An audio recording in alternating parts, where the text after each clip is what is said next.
Do you want to go to Grandma's house and Papa's house? Because Daddy needs some tools.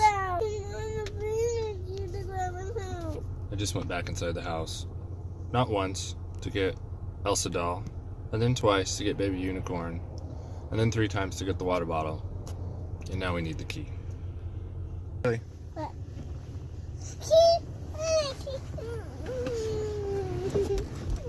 Okay, we have the key. Are you happy now? Yeah, now my toilet's so warm. Okay, good. I'm glad that your toys are all warm.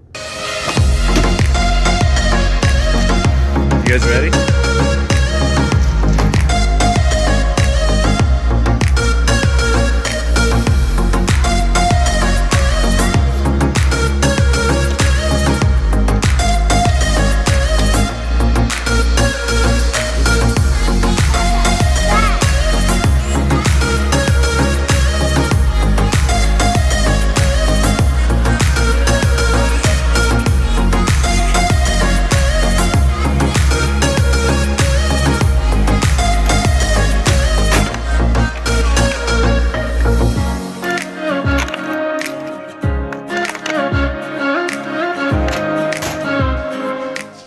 So we're back, and I think we got enough parts to make this work.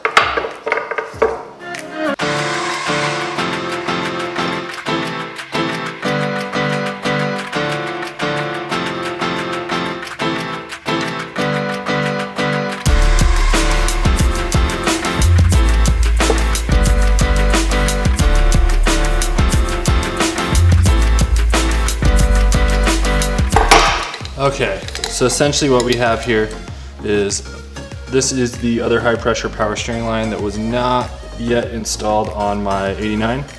So I took that, stole a bunch of fittings. So what we're gonna do is we're gonna hook up the power steering line, the high pressure line from the power steering pump to this input. And then we will hook this up to the rack. So this essentially will be in line. And then what we can do is we can close this valve, which will give us a full pressure reading on the pump when there's no circulation happening. And then we can also open this up just to monitor the amount of pressure buildup in the system while there's actual flow going on. So we can check that for our differential at 1 and 3,000 RPMs. And then after that, we can turn the wheel to full lock and we can check this reading and make sure that it's still above the minimum that we're shooting for, which is 1,067 PSI.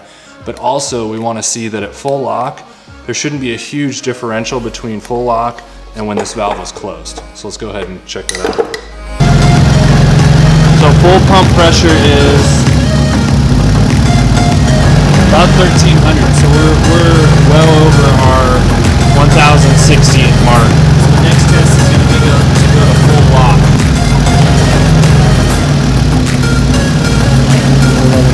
Okay.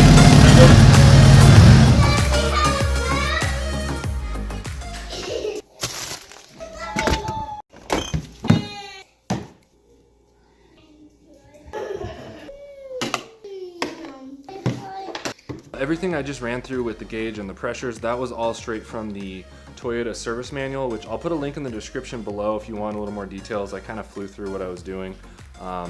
But the pump checked out and the directional valve, everything looks good based on the pressures, so I'm just stumped. I mean, one thing I might try, even though the solenoid's checked out, is I'm gonna hook one of these guys up to 12 volts and just while I'm turning the wheel, I'll momentarily hit it and see if supplying a little higher voltage than the ECU's fraction of a volt makes any difference. And if that's not it, then I don't know, we're kind of back to the drawing board all over again.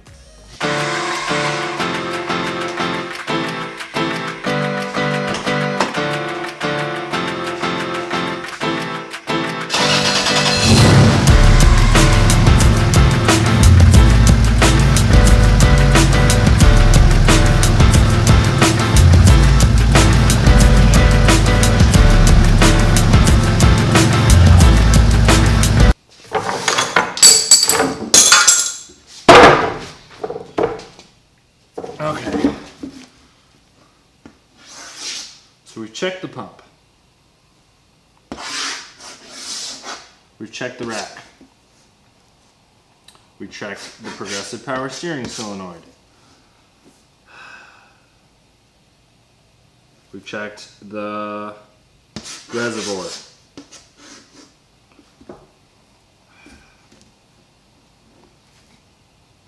We haven't checked the hoses.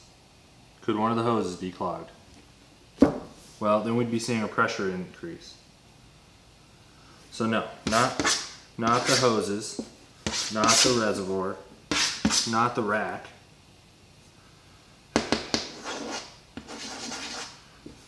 Could it be the pump? Could the overflow on the pump be bad?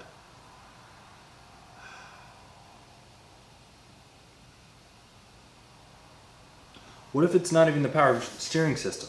Could the car be too low? Could it be throwing off the geometry maybe? This thing's not even slammed on its nuts. I don't know, is there any way that my wheel spacers and offset combination could be working against my power steering? No, people are running way bigger, more ghetto, bigger spacers than that. What else could it...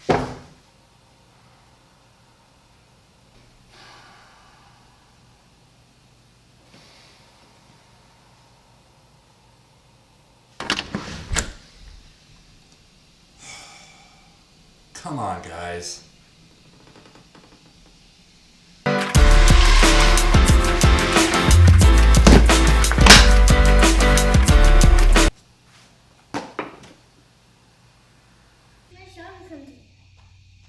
Okay, what do you want to show me? You get the tools to fix the car engine. The tools? Yes, that will make the car fix. What did you bring? I'm being dead. Now where's the hammer? Where's the hammer? I need a hammer. Oh, thank you, Noah. Thank you for the hammer. That's how you fix an air filter? Thank you for the nether wrench. Oh, clay. Yeah, can you give me the two, the circle tool? I think there's some Nope. dust inside. You got to throw the dust out. And now it's just the claw. Now you have to close it. Is it all fixed? Yeah. So I can close it? Yeah. It's all done? Yeah. Man, I should have got you guys to help a lot sooner. Alright, so here's the progressive power steering harness that I rigged up. This plug's known as the B3 body plug on the Supras. And this is going to plug into the progressive power steering solenoid. I didn't have a provision for that on my engine harness, so we went and rigged that one up. Here's a tip.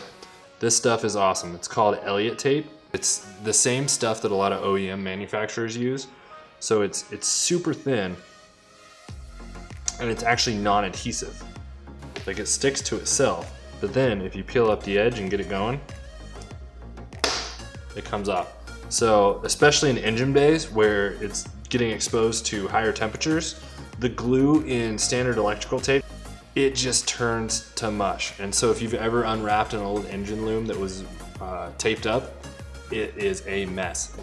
So I first wrap it with this stuff, and then I go over the top of it with this flex braid, and then just seal up the end. It's a little wiring tip. I've done quite a few harnesses now, so I'm getting somewhat efficient at it. I'm excited about Robbie.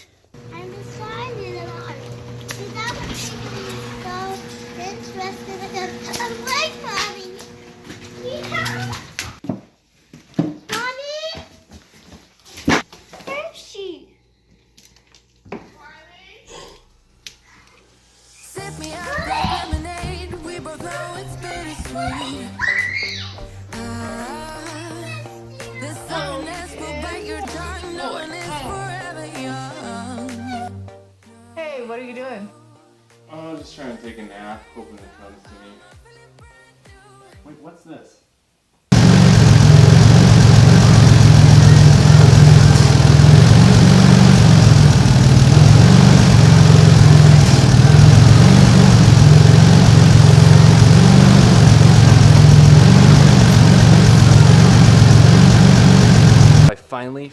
finally figured out what the issue was.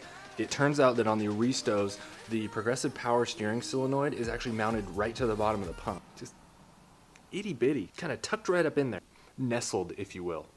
I was looking under the car one more time with a flashlight, and I found another plug mounted up there that was zip tied way up out of the way so you couldn't see it, and it wasn't hooked up either. So as soon as I plugged that into the temporary wire I had ran to my progressive power steering ECU, everything started working. So I am beyond stoked right now. So I had really big plans this weekend to get a ton done on the car while I had the whole weekend to myself, sort of. But that's kind of just the way life goes. Oh, you got a lot you want to get done today? I don't think so. You just got to roll with it sometimes. I'm super stoked that finally my power steering is working as it is supposed to be. The next time we'll get to the items that we didn't do on our list, which is getting a new lip on this thing and adjusting the clutch. Until then, you guys know the drill. Smash it, subscribe if you enjoy our videos, and have an awesome day. Sip me up like lemonade. We both know it's bittersweet. This sorrowness will bite your tongue. No one is forever young.